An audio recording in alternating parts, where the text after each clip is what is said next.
கோவை மாவட்டம் கருமத்தம்பட்டி அருகே டீக்கடைக்குள் தேநீர் அருந்த வந்த வடமாநில இளைஞர்களை தாக்கி கத்தியால் குத்தும் சிசிடிவி காட்சிகள் வெளியாகி உள்ளது. இதுகுறித்து கருமத்தம்பட்டி போலீசார் விசாரணை மேற்கொண்டு வருகின்றனர். உத்தரப்பிரதேச மாநிலத்தைச் சேர்ந்தவர்கள் ராகேஷ் மற்றும் கோவிந்த் கோண்ட். இவர்கள் இருவரும் கோவை மாவட்டம் கருமத்தம்பட்டி அருகே உள்ள தனியார் நிறுவனத்தில் கார்பெண்டர் வேலை செய்து வருகின்றனர்.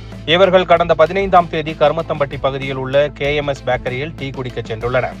அப்பொழுது அங்கு டீ கடையில் இருந்த இருவர் இவர்களிடம் தமிழில் கேள்வி கேட்கவே வடமாநில இளைஞர்களுக்கு பதில் சொல்ல தெரியவில்லை.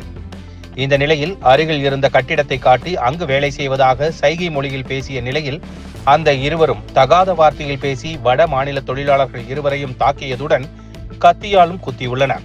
இதனையடுத்து டீ கடையில் இருந்த ஊழியர்களும் பொதுமக்களும் வட மாநில இளைஞர்களை மீட்டனர். வட மாநில இளைஞர்களுக்கு மிரட்டல் விடுத்துவிட்டு அந்த இருவரும் அங்கிருந்து கிளம்பி சென்றனர். இதனையடுத்து தனியார் மருத்துவமனையில் வட மாநில தொழிலாளர்கள் கோவிந்த் கோல்ட் மற்றும் ராகேஷ் ஆகிய இருவரும் அனுமதிக்கப்பட்டனர்.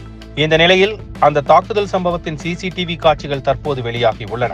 இதனிடையே சம்பவம் நடந்து 3 வாரத்திற்கு மேலாகியும் சிசிடிவி காட்சிகள் போன்றவை கிடைத்தும் தாக்குதல் நடத்திய நபர்களை கண்டறிய முடியாமல் கருமத்தம்பட்டி போலீசார் திணறி வருகின்றனர்.